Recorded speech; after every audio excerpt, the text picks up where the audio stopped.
The knife never comes from the front. If it did, you would catch the hand. You would block the strike. You would fight back.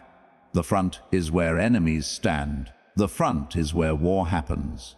But you were not at war. You were at dinner. You were laughing.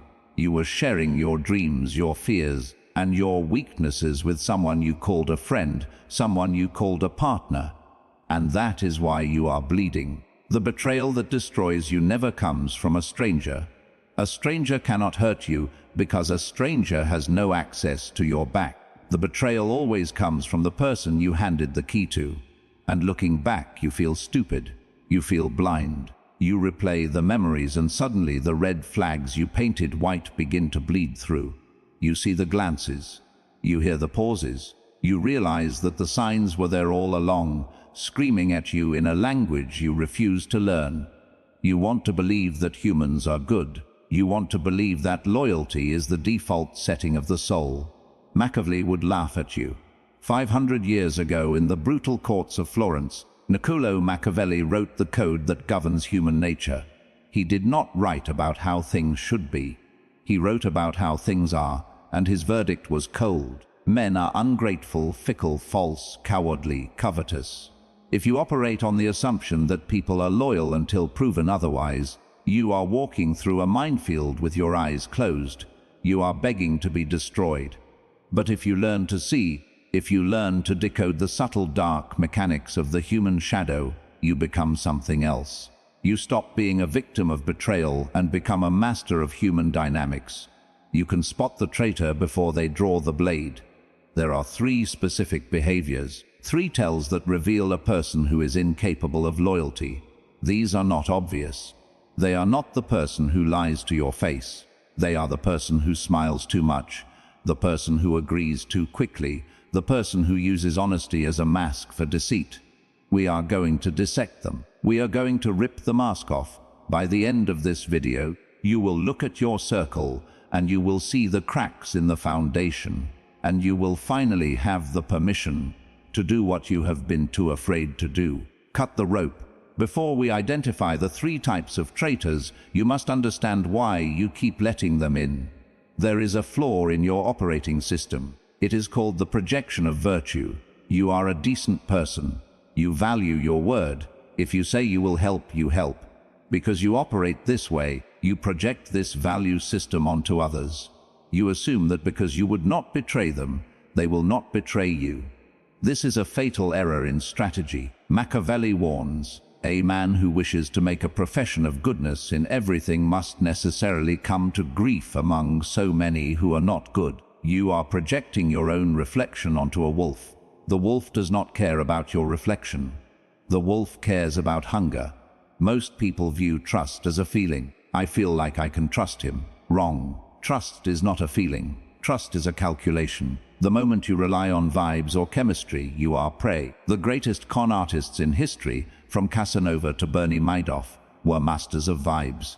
They made you feel special. They made you feel understood. They used your desire for connection as the Trojan horse to enter your walls. You must stop trusting your feelings and start trusting patterns. Patterns do not lie. Words lie. Emotions lie. But behavior is the only truth. We are going to look at 3 specific behavioral patterns that signal a dormant enemy. These are the people who are currently in your life, masquerading as allies. Traitor sign number 1, the weaponized vulnerability, the premature confessor. This is the most counterintuitive sign, and that is why it catches the smartest men off guard. We are taught that vulnerability is a sign of closeness. We are taught that if someone shares their pain, their secrets, or their trauma with us, it means they trust us. So you meet someone, a new friend, a new colleague, a potential romantic partner, and within the first few hours, or perhaps the first week, they dump something heavy on you. They tell you about their abusive childhood. They tell you about their crazy ex who ruined their credit. They tell you a deep, dark secret that they've never told anyone else. Your ego swells.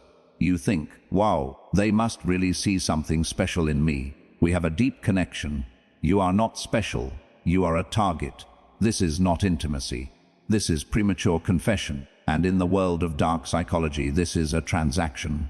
Machiavelli understood that men are driven by two principal impulses, either by love or by fear. But there is a third driver: debt. When someone gives you a secret, they create an immediate subconscious debt. They have given you a piece of themselves. Now, the social contract of reciprocity demands that you give them a piece of yourself in return. So, what do? You lower your shield. You tell them your secrets. You tell them about your insecurities. You tell them about the friction in your marriage or the money you're hiding from the taxman. You think you are bonding. In reality, you are handing them ammunition. The premature confessor is often a person with no boundaries.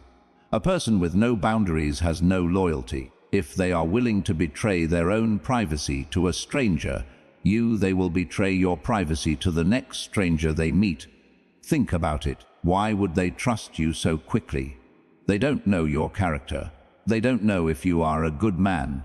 They do it because it is a manipulation tactic. It is a way to speedrun trust. They want to bypass the necessary time it takes to build real loyalty by hacking your empathy. They are looking for a savior, or they are looking for a leverage point. Real trust is slow. Real trust is earned. The Romans knew this. The Spartans knew this. You did not enter the inner circle by sharing a sad story. You entered by bleeding on the same battlefield for 10 years. Beware the person who tries to fast forward the relationship. If someone tells you their darkest trauma on the first date, run. They are not looking for a partner. They are looking for a hostage. They are looking for someone to carry their baggage. And the moment you try to set a boundary, the moment you try to pull back, they will weaponize that vulnerability. They will say, "I opened up to you. I trusted you. How could you be so cold?" Now you are trapped. You stay because you feel guilty, and that guilt is the cage they built for you within the first hour of meeting you. Machiavelli would advise you to accept the information but give nothing in return.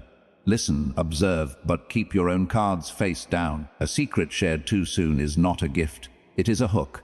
Do not bite. Traitor sign number 2, the Switzerland syndrome. The pathological neutral. I don't want to get involved. I'm just going to stay out of it. I see both sides. These sentences sound mature. They sound reasonable. They sound like the words of a peacemaker. They are the words of a traitor. In The Prince, Machiavelli writes a chapter titled that neutrality is often fatal. He argues that when two powers are fighting, the one who remains neutral is hated by the loser and despised by the winner. Why? Because neutrality is not a moral stance. Neutrality is a safety calculation. When a person stays neutral in the face of disrespect towards you, they are not being objective. They are hedging their bets. Let's say you are in a conflict. Someone has wronged you. Someone has stolen from you, lied about you, or disrespected you publicly. Your friend watches this happen. They know you are right. They know the other person is a snake. But when you ask for their support, they shrug. I'm friends with both of you. I don't want to choose sides. Understand this clearly. Silence is a choice. By refusing to condemn the disrespect, they are validating the disrespect. The pathological neutral values their access to people more than they value their principles. They want to be popular. They want to be liked by everyone. They want to keep all doors open. A person who wants to be liked by everyone stands for nothing. If they will not defend you when you are right, they will not defend you when you are vulnerable. This type of person is dangerous because they are invisible enemies. They don't attack you. They just step aside and let the bus hit you. And then they show up at the hospital with flowers saying, "I'm so sorry this happened to you." They are the first to congratulate you when you win and the first to disappear when you lose. Machiavelli respected an open enemy more than a neutral friend. An enemy you can fight. An enemy declares his position. You know where he stands. The neutral friend stands on shifting sand. You build your house on them. And when the storm comes, the foundation liquefies. Look at your circle. Who are the people who always play devil's advocate when someone hurts you? Who are the people who say, "Well, maybe he didn't mean it like that," when he clearly meant it exactly like that? They are not trying to give you perspective. They are trying to avoid the discomfort of loyalty. Loyalty is uncomfortable. Loyalty costs something. Loyalty means making enemies. If your friend is afraid to make enemies, they are not your friend. They are just a fan, and fans are fickle. Dante Alighieri, a fellow Florentine of Machiavelli, reserved the hottest places in hell, not for the violent, but for those who, in times of moral crisis, preserved their neutrality. Why? Because the violent man at least has conviction. The neutral man has only self-preservation. Do not trust the person who is friends with your enemies. It is a mathematical impossibility. If they are drinking with the person who is trying to poison you, they are handing them the cup. Cut them loose. Let them be neutral in the void. You need allies who are willing to bleed, not spectators who are eating popcorn while you fight for your life. Traitor sign number 3, the grandstander of virtue, the moral performer. I hate drama. I am an empath. I never lie. I'm just a nice guy. That's my problem. The loudest announcements in a room are usually the biggest lies. In psychology, this is called reaction formation. It is a defense mechanism where a person obsessively portrays the opposite of what they actually are because they are terrified of their own nature. The person who constantly tells you how much they hate drama is always the source of the drama. The person who constantly tells you how honest they are is usually getting ready to deceive you. Machiavelli wrote extensively about the appearance of virtue. He advised princes that it is not necessary to have all the virtues, but it is necessary to appear to have them. Everyone sees what you appear to be. Few experience who you really are. But here is the twist. The modern manipulator has read the playbook. They know that to hide their dark triad traits, narcissism, Machiavellianism, psychopathy, they must wear the mask of a saint. They don't just act good, they perform goodness. They share social justice posts 20 times a day. They talk loudly about their charity work. They judge others for their moral failings. They position themselves as the mom or dad of the group, the protector, the conscience. This is camouflage. A truly good person does not need to advertise their goodness. Goodness is quiet. Integrity is silent. It is demonstrated in action, not in press releases. When someone is broadcasting their morality, they are selling you something. And if they are selling, you should check your wallet. This type of person is the most dangerous of the three because they weaponize morality against you. If you catch them in a lie, they will flip the script. How can you accuse me after everything I've done for you? I'm the only one who cares about you. They use their virtue as a shield. You cannot attack them because they are so nice. You cannot question them because they are so spiritual. But pay attention to the disconnect. Watch the person who is so nice to you but rude to the waiter. Watch the person who preaches loyalty but gossips about their other best friend the moment they leave the room. Watch the person who claims to be humble but dominates every conversation with their own achievements. The mask always slips. Machiavelli warns that the wolf does not knock on the door and say, "I am here to eat you." The wolf puts on the skin of the sheep. He bleats. He grazes. He waits until the shepherd is asleep. The moral performer is the sheepkin. You must develop the eyes of a predator to spot another predator. When you see someone trying too hard to convince you of their character, ask yourself, what are they trying to distract me from? Usually, it is a void, a lack of empathy, a deep cold narcissism that views you as an object to be used. They want you to trust their words, so you stop looking at their hands, and their hands are stealing from you. We have identified the three archetypes: the premature confessor, the pathological neutral, and the moral performer. You are listening to this, and faces are popping into your head. You feel a tightness in your chest. That is your intuition finally waking up from the sedative you fed it. But the question remains, why didn't you see it before? Why do we keep trusting these people until they destroy us? It is because of a psychological glitch called normally bias. We assume that things will continue as they are. We assume that because someone hasn't stabbed us yet, they won't stab us ever. We are addicted to the status quo. To acknowledge that your best friend is a pathological neutral means you have to have a confrontation. It means you have to be lonely for a while. It means you have to admit you were wrong. The human ego hates admitting it was wrong more than it hates being betrayed. So you make excuses for them. He's just going through a hard time. Premature confessor. She just doesn't like conflict. Pathological neutral. He just really cares about doing the right thing. Moral performer. You gaslight yourself. Stop it. Machiavelli did not write The Prince for people who wanted to be comfortable. He wrote it for people who wanted to survive. Survival requires the death of your illusions. You have to be willing to look at the people you love and see them not for who you want them to be, but for who they are. This is the cold read. In the next section, we are going to go deeper. We are going to discuss how to test these people because suspicion is not enough. You need proof. Machiavelli believed in testing the structural integrity of a fortress before a siege. You must test the structural integrity of your relationships. I am going to give you the specific psychological pressure points, the tests of loyalty that will force these masks to fall off. When you apply pressure, things break. And it is better that they break now while the stakes are low than later when you have everything to lose. Prepare yourself.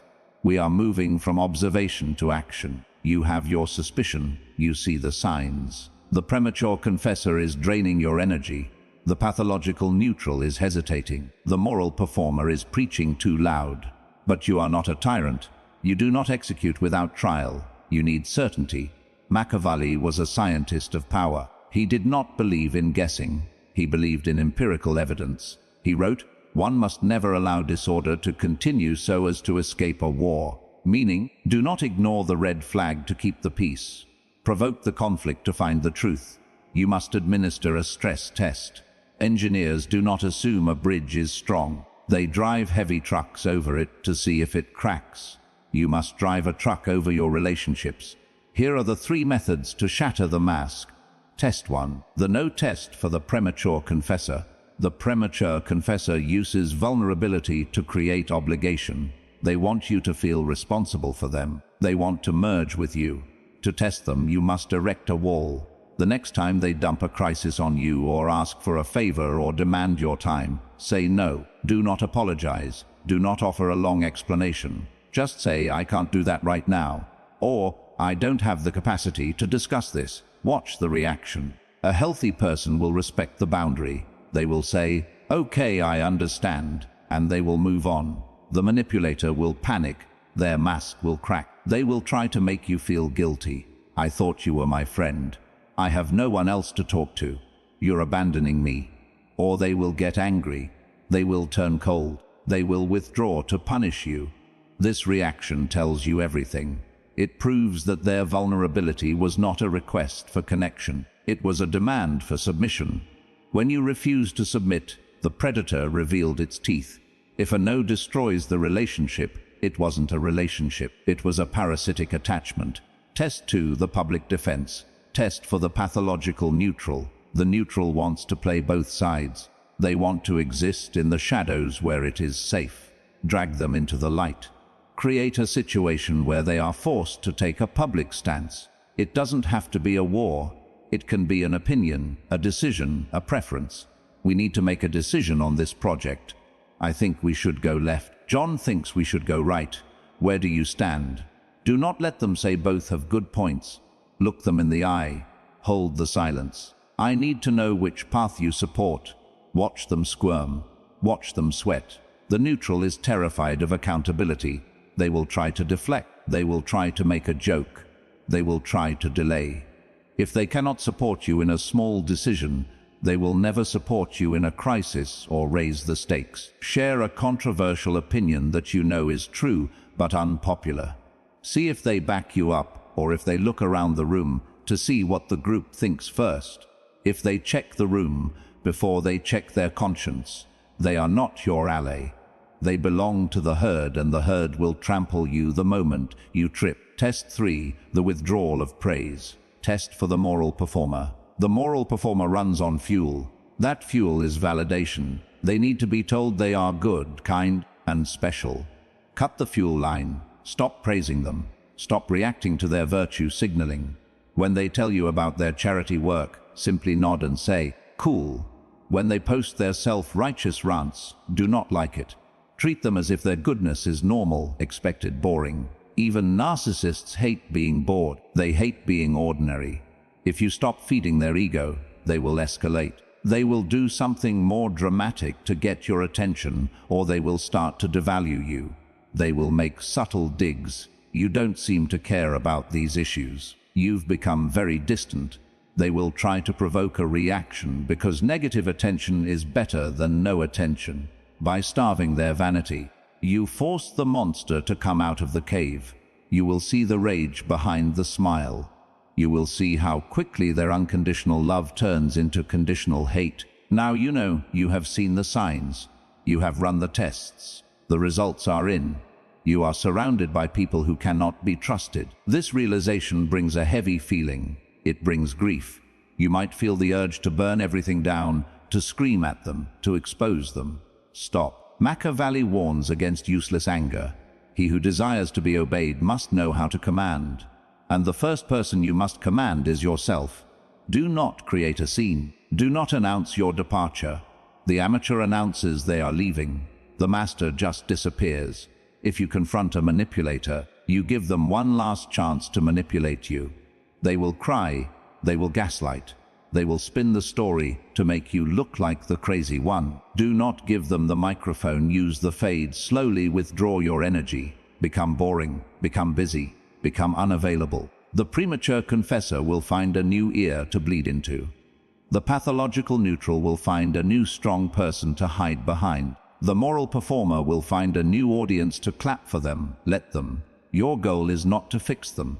Your goal is to secure your perimeter. You are building a kingdom of the mind, of finance, of spirit. You cannot have spies inside the walls.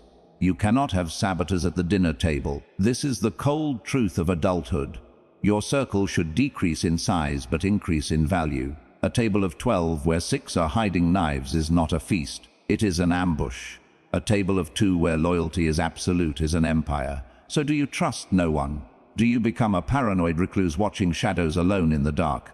No, that is weakness. That is fear masquerading as wisdom. Machiavelli did not say trust no one.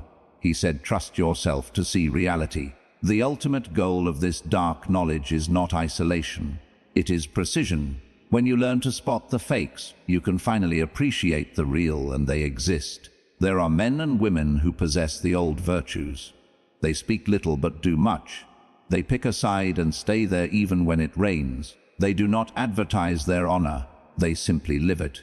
When you find these people, you treat them like gold. You protect them. You return their loyalty tenfold. But you can only find them if you clear the weeds. You have been wasting your water on dead plants. You have been giving your best energy to the confessors, the neutrals and the performers. You have been trying to turn stones into bread. Stop. Reclaim your energy. Pull it back into your core. When you stop needing to be liked, you can start being respected. When you stop fearing betrayal, you can start building alliances. The world is a dangerous place. It is full of traps. But the most dangerous trap is your own blindness. Open your eyes. Look at the people around you. Who is holding the knife? Who is hiding in the middle? Who is wearing the mask?